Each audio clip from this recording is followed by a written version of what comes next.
Hello and welcome to Platinum Review, a series where we talk about some amazing games, break down the roadmap to Platinum Trophy, and I share with you my thoughts on whether you should or should not add another Platinum Trophy to your collection. Now, without further ado, let's dive right in.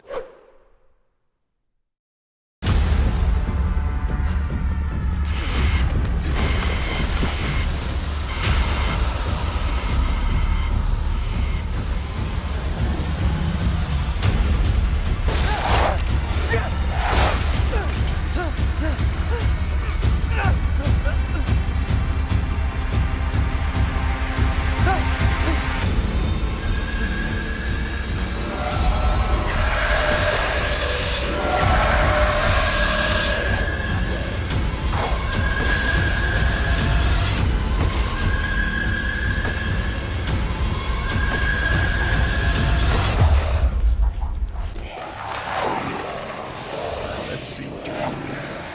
Ethan Winters.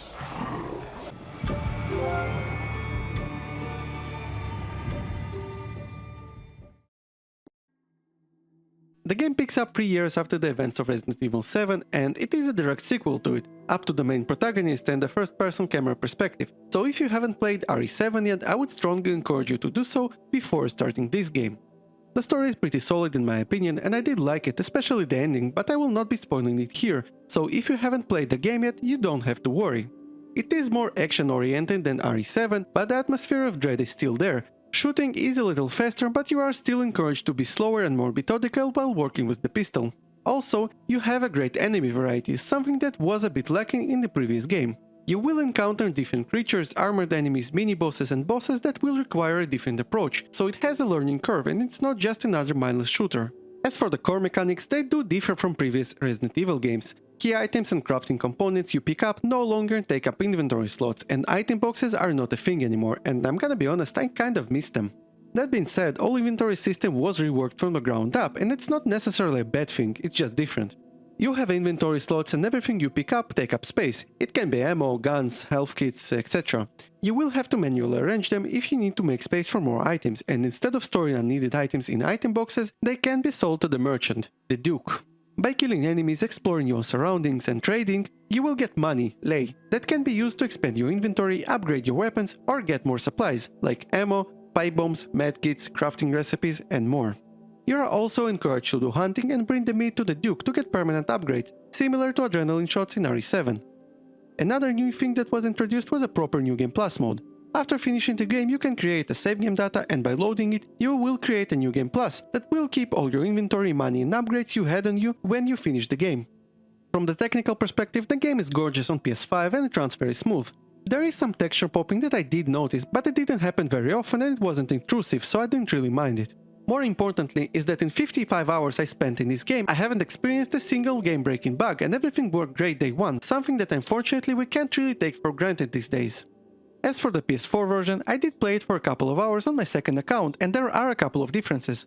First of all, Resident Evil Village looks worse on it, and it's understandable since it doesn't have ray tracing support and you can see that they used lower quality textures. Loading times are not bad, but they are present, unlike PS5 that loads almost instantly. I even had a loading screen once in the middle of the castle because I was running too fast. It was for just about a second, but it did break the immersion for me. Performance is pretty good and it's definitely an enjoyable experience. On PS4 Pro you can even choose between 4K 30 and 1080p 60, and I didn't experience any major dips, so I play normally. Another big difference is the adaptive triggers on PS5, feature that I honestly really like, and I did finish all my story playthroughs with them on. But I would definitely recommend turning them off for the Mercenaries mode, but I'll get to it later. I would say that if you don't own the PS5 yet, don't be discouraged, as PS4 version is really decent. Overall, I did enjoy it, and as a Resident Evil fan, I found it a worthy sequel that makes itself stand out from the previous entries, but still true to its origins. I would absolutely recommend playing it if you like Resident Evil games or survival horror in general.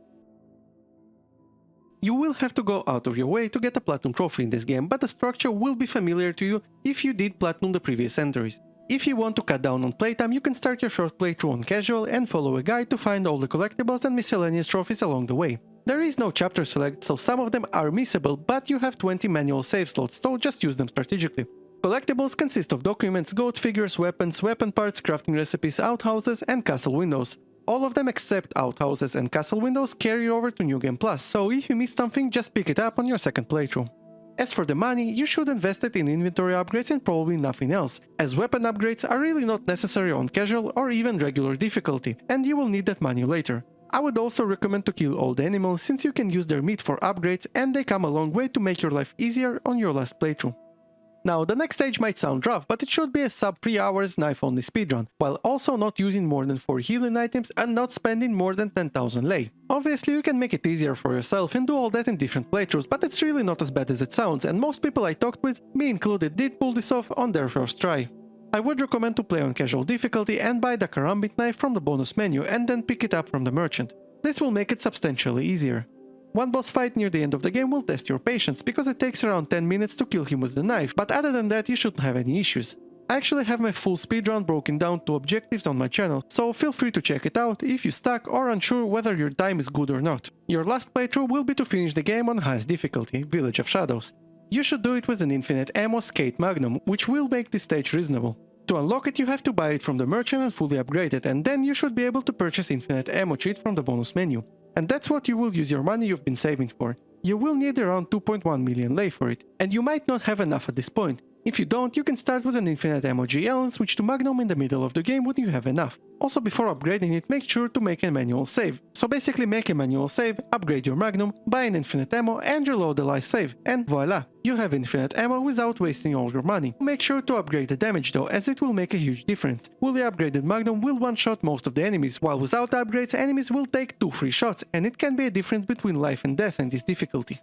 By the way, if you made it this far, consider supporting the channel by pressing the like and subscribe buttons. I would also really like to know what was your experience with this game if you finished it already, and what are your thoughts if you didn't yet, so feel free to comment to let me and others know.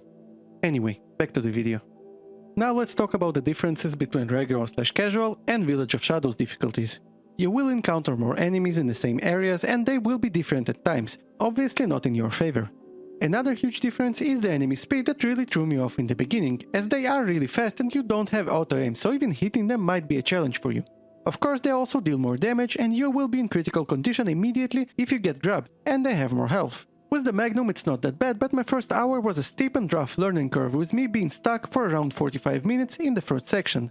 After figuring out a good approach, it was fine for me except for a couple of difficulty spikes that I can't really talk about here because of spoilers, but overall it's doable. I actually didn't follow this structure and had my first playthrough on regular without looking for collectibles and miscellaneous trophies and without spending money to just enjoy the game. Second on casual to get all the collectibles without using healing items. Third one was a speedrun with all the requirements again because I wanted to make a video out of it, and the last playthrough was on Village of Shadows difficulty. That way every one of my playthroughs was fun, different and challenging for me, but you obviously don't have to do it like I did. After finishing the last playthrough, you will be able to buy the rest of the required weapons and recipes for around 1.6 million lei, which is by the way the reason you should use a manual save and not spend all your money on the Magnum. With that done, you will finish all the story-related trophies and start the hardest part of your platinum journey, Mercenaries mode, which you can unlock after beating the game for the first time through the bonus menu.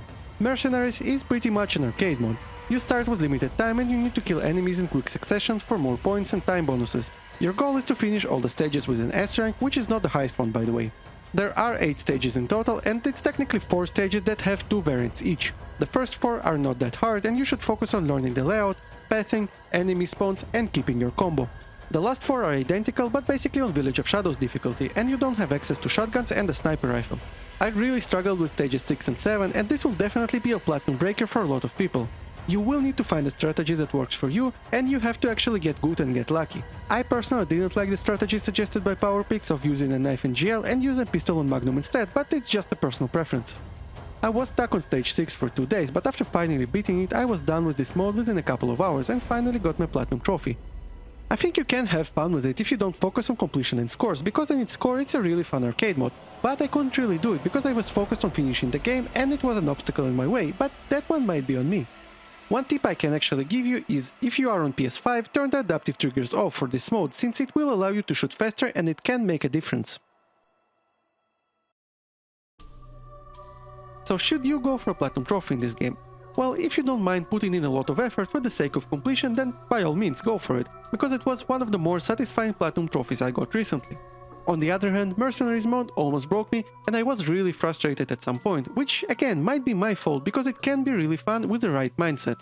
I would say if you are more of a casual gamer, just enjoy the game because it's really good in my opinion, But if you discover that you are liking the Mercenaries mode, you can attempt it, just know what you're getting yourself into. If you enjoyed this video or found it useful, press the like button, since it really helps the channel. Subscribe for more gaming and trophy hunting content, and visit my website, platreviews.com, if you want to be the first one to know what projects I'm working on next. Anyway, as always, thank you for watching, and have a good one.